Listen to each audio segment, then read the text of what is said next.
নিতুর সাথে সারাদিনে নতুন একটি পর্বে আপনাদের সকলকে আবারও ওয়েলকাম। তো অনেকদিন পর খুব ভালো একটা ইন্টারেস্টিং ভিডিও নিয়ে আমি চলে এসেছি আপনাদের সকলের সাথে।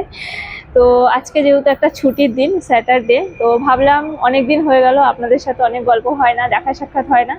তো কাজের ব্যস্ততার মাঝখানে টাইমও করে উঠতে পারছিলাম না। তো আজকে যখন টাইম পেয়ে গেলাম, তাই আপনাদের সকলকে নিয়ে এই মুহূর্তে আমি চলে এসেছি কলকাতার মাদার্স ওয়্যাক্স মিউজিয়ামে, যেটা রয়েছে ইকো পার্কের গেট নম্বর 2 এর ঠিক উল্টো দিকে। তো এই ভিডিওতে সম্পূর্ণ ডিটেলস থাকবে, আপনারা সঙ্গে থাকুন, ভিডিওটা কন্টিনিউ দেখতে থাকুন এবং ভিডিও ভালো লাগলে অবশ্যই একটা লাইক করে চ্যানেলটির পাশে থাকবেন। তো এখানে কি প্রাইস আছে, কিরকম কি এন্ট্রি আছে, কবে অফ থাকে, সমস্ত ডিটেলস থাকবে। যেমনটা আমি আগের ভিডিওতে আপনাদেরকে প্রত্যেকটা ভিডিওতে ডিটেলস দিয়েছি, এই ভিডিওতেও দেবো। তো ভিডিওটা স্কিপ করবেন না, দেখতে থাকুন। তো চলুন ভেতরে যাই, গিয়ে আপনাদেরকে পুরো ডিটেলসটা দেখাই, কি কি মূর্তি আছে, কত প্রাইস আছে, কি টাইমিং আছে, সব। তো চলুন যাওয়া যাক। মাদার্স ওয়্যাক্স মিউজিয়ামের এটা হচ্ছে একদম ফ্রন্ট গেট। এই গেট দিয়ে এন্ট্রি করার পরে প্রথমেই আপনারা যে গেটটা দেখতে পাচ্ছেন, এদিক দিয়ে সোজা কিন্তু আপনাদেরকে ঢুকে ওপরে উঠে যেতে হবে। আর এন্ট্রি করার পরে ডান হাতেই রয়েছে ব্যাগ রাখার জায়গা, ব্যাগপত্র জমা দিয়ে তবেই ওপরে যেতে হবে, কোনো খাবার দাবার কিন্তু ওপরে নিয়ে যাওয়া যাবে না। আর এই পাশে খুব সুন্দর করে রয়েছে সেলফি জোন, যেটা আপনাদেরকে একটু আগে আমি বলছিলাম। এই সেলফি জোনটা একদম বাইরের দিকেই করা রয়েছে। তো চলুন এবার ব্যাগপত্র জমা দিয়ে একদম সোজাসুজি লিফটে করে চলে যাব একদম ওপরে। তো চলে এসেছি 6 ফ্লোরে, এই মিউজিয়ামটা রয়েছে একদম 6 ফ্লোরে। তো এই যে সামনে রয়েছে টিকিট কাউন্টার। তো টিকিট প্রাইস কি রয়েছে সেটা আপনাদের একটু পরে বলছি। তো চলুন সরাসরি টিকিট কেটে একদম ভেতরে চলে যাব। আর ওপরেও কিন্তু ছোট্ট করে একটা সেলফি জোন কিন্তু করা ছিল। তো ভেতরে ঢোকার পরে কি কি মূর্তি রয়েছে সেগুলো দেখাবো। মিউজিয়ামে ঢোকার পরেই যেটা ফার্স্টেই দেখা যাবে সেটা হচ্ছে গান্ধী স্ট্যাচু। তো আর এই দিকের দেয়ালে যেটা রয়েছে সেটা হচ্ছে মহাত্মা গান্ধী সম্পর্কে বিভিন্ন যে ছবি আছে, সেই ছবি এখানটায় দেয়ালে টানানো আছে। আর নিচে আছে এখানে ওনারই মানে পায়ের খড়ম। আরও বিভিন্ন স্ট্যাচু তো রয়েছে সামনে, এখান থেকে দেখা যাচ্ছে। ওদিকে মাদার টেরেজা রয়েছে, সবার স্ট্যাচুই আপনাদেরকে ঘুরে ঘুরে দেখাবো। তো চলুন এক এক করে দেখাই। এটা হচ্ছে গান্ধী স্ট্যাচু, দেখে কিন্তু বেশ মানে দূর থেকে দেখে মনে হচ্ছে একদম অবিকল গান্ধীজি দাঁড়িয়ে আছে। এটা পুরোপুরি মোমের তৈরি, সব স্ট্যাচু এখানে মোমের তৈরি, যার কারণে এই জায়গাটা পুরো এসিতে চিল করা আছে, পুরো ঠান্ডা। পরে আপনারা ঢুকে ফার্স্টেই দেখবেন মা সারদা দেবীর স্ট্যাচু। এখানটায় খুব সুন্দর করে করা রয়েছে, দেখে বোঝার উপায় নেই যে এটা অরিজিনাল নয়। তার পাশেই রয়েছে ভগিনী নিবেদিতা স্ট্যাচু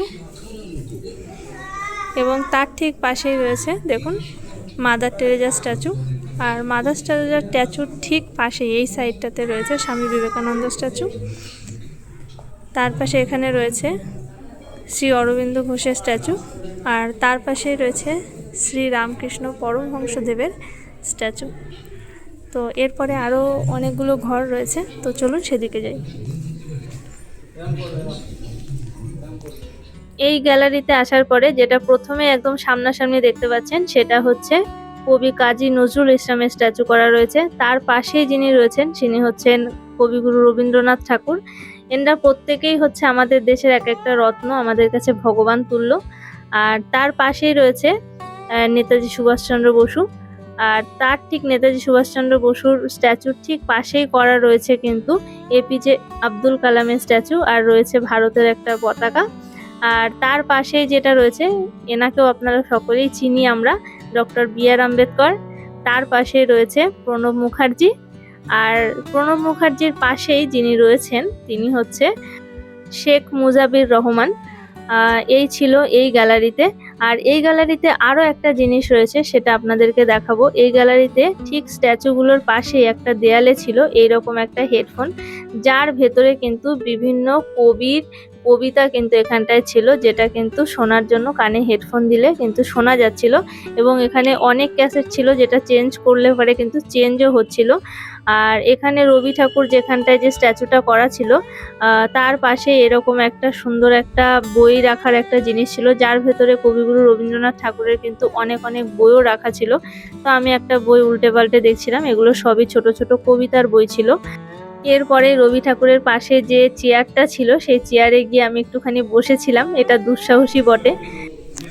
এই জায়গাটাতে কিন্তু মানে পুরোপুরি কিন্তু সায়েন্সের ওপর বেস করে এই জায়গাটা তৈরি করা হয়েছে। আমাদের দেশের 3 রত্ন বলতে পারেন এটা, প্রথমেই রয়েছে আচার্য জগদীশচন্দ্র বোস, তার পাশেই যিনি রয়েছেন ইনি হচ্ছেন সত্যেন্দ্রনাথ বসু স্ট্যাচু, আর তার পাশে যেটা রয়েছে সেটা হচ্ছে আলবার্ট আইনস্টাইনের। তো এই জায়গাটা পুরোপুরি সুন্দর করে কিন্তু রিসার্চের ওপর কিন্তু তৈরি করা হয়েছে। দেখতে দেখুন কতটা সুন্দর লাগছে এই জায়গাটা। সামনে রয়েছে ইন্ডিয়ার পতাকা। তো এরপরে আরও অনেকগুলো গ্যালারি এরকম রয়েছে। তো চলুন এক এক করে আপনাদেরকে পুরোটা ঘুরিয়ে দেখাই। তো ক্রিকেটের এই প্লেয়ারগুলোকে আমরা মোটামুটি সবাই চিনি। এখানে রয়েছে কপিল দেব, তারপরে বিরাট কোহলি, তারপরে রয়েছে সচিন তেন্ডুলকর, তারপরে রয়েছে সৌরভ গাঙ্গুলি। তো এই 4টে স্ট্যাচু করা রয়েছে। তো এক একটা গ্যালারি এক একটার ওপর বেস করে তৈরি করা হয়েছে। প্রথমেই ছিল যেরকম গান্ধীজি, তারপরে মাদার টেরেজা থেকে শুরু করে ডক্টর নিবেদিতা সমস্তটা, তারপরে সমস্ত লেখক থেকে শুরু করে তার গ্যালারি ছিল, তার পাশে ছিল সায়েন্সের গ্যালারি, মানে অ্যাকচুয়ালি বিজ্ঞানীদের, তারপরেই রয়েছে কিন্তু খেলোয়াড়দের, তারপরে এই পাশে লম্বা করে আরও পরপর অনেকটাই গ্যালারি রয়েছে। তো চলুন যাব।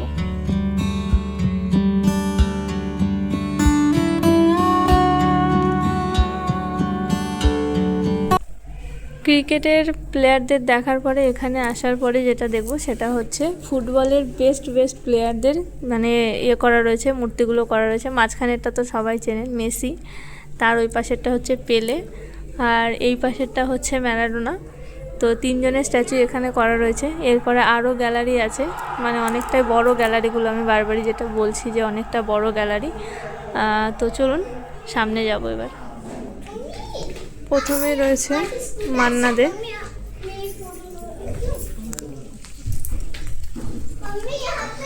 তার পাশে রয়েছে হেমন্ত মুখার্জি,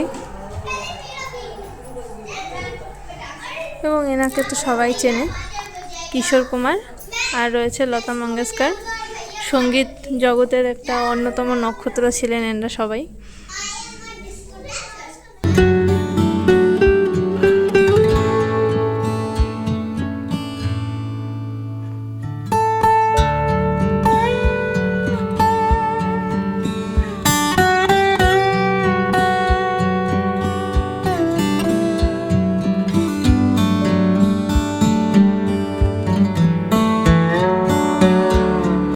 সঙ্গীতের গ্যালারির পাশে যে গ্যালারিটা রয়েছে সেটা হচ্ছে সিনেমার ওপরে, পুরোপুরি এটা হচ্ছে বলিউড ইন্ডাস্ট্রির ওপরে করা রয়েছে। প্রথমেই রয়েছে মিঠুন চক্রবর্তী স্ট্যাচু, তারপরে অমিতাভ বচ্চন, তারপরে এখানে রয়েছে শাহরুখ খান আর সালমান খান।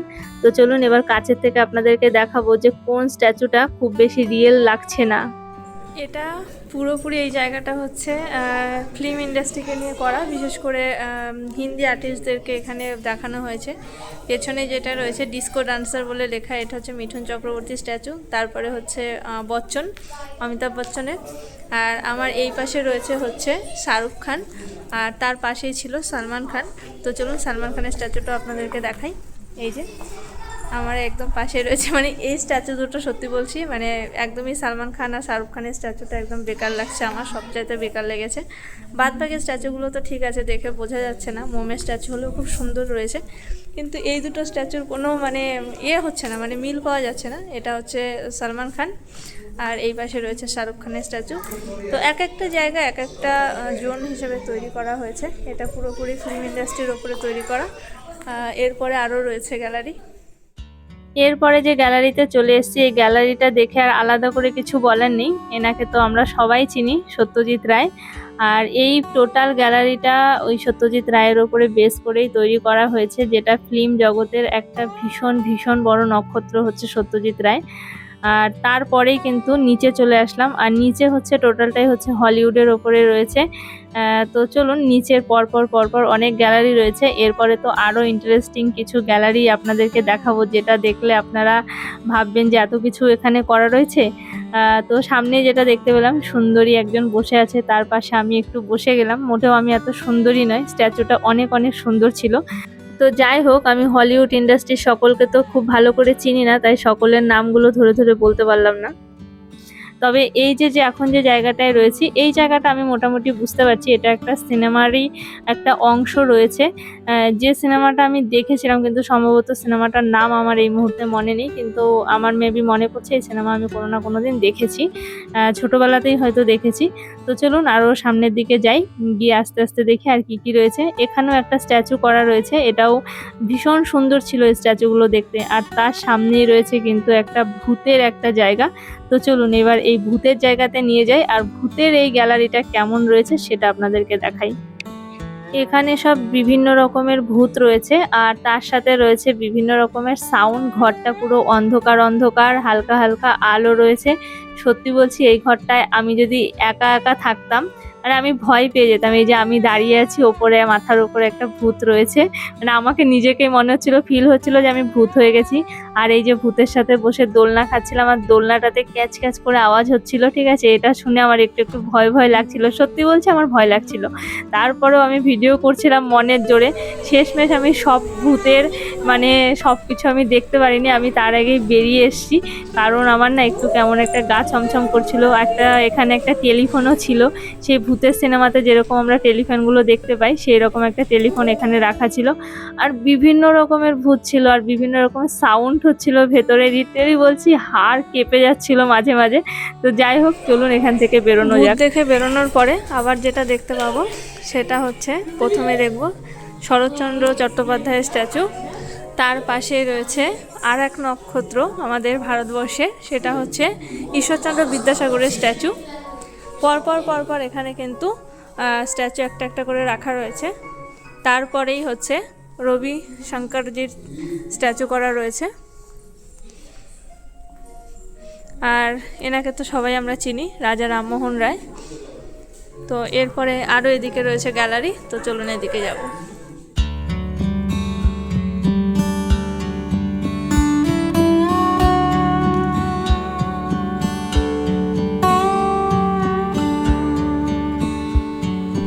এই জায়গাটা পুরোপুরি এলিয়েনের জায়গা করা হয়েছে। তো এই স্ট্যাচুটাকে তো সবাই চেনেনি, এটা কোই মিল গয়া মুভির একটা স্ট্যাচু। তো সমস্তটা আমরা মুভিতেই দেখেছি এদেরকে, সরাসরি চোখে তো কেউ কোনো দিন দেখিনি। তো এই জায়গাটা সেই জন্য এই জোনটা, এটা হচ্ছে পুরোপুরি মহাকাশের ওপরে কিন্তু বেস করে তৈরি করা হয়েছে। পুরোপুরি এই জায়গাটা হচ্ছে এলিয়েনের জায়গা। এরপরে চলে যাচ্ছে মোটু পাতলুর ভেতরে। এই যে সামনে রয়েছে মোটু পাতলু।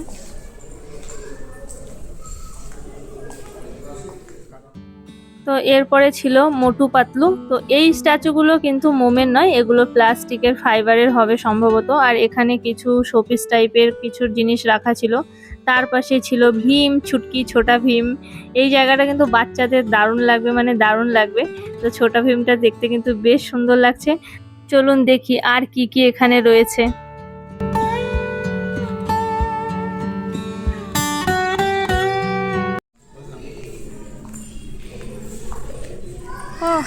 বাটুল দি গেট, এখানে বাটুল দি গেট, ডোরেমন, অনেক কার্টুনের অনেক কিছু করা আছে। এখানে স্পাইডারম্যান।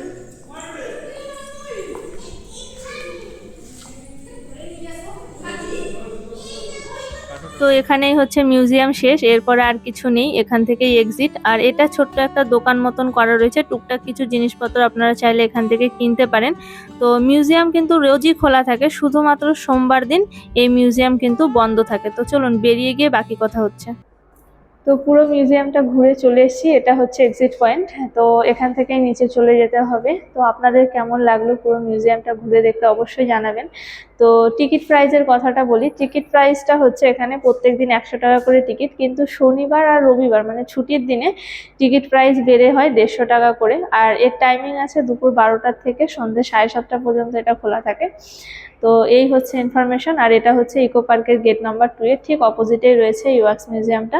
তো আপনারা যারা যারা আসতে চাইছেন এসে ঘুরে যাবেন, আশা করি ভীষণ ভালো লাগবে। আমার তো দারুণ লেগেছে, ভেতরে 2-1টা মূর্তি ছাড়া বাদবাকি মূর্তিগুলো ভীষণ ভীষণ ভালো লেগেছে দেখতে। তো যাই হোক, আপনাদের কেমন লেগেছে জানাবেন। আর ভিডিও ভালো লাগলে অবশ্যই একটা লাইক করে চ্যানেলটির পাশে থাকবেন। আপনাদের সাথে দেখা হচ্ছে খুব তাড়াতাড়ি পরবর্তী আরও একটি পর্বে। আজকের জন্য এই পর্যন্ত। সকলে ভালো থাকবেন, সুস্থ থাকবেন।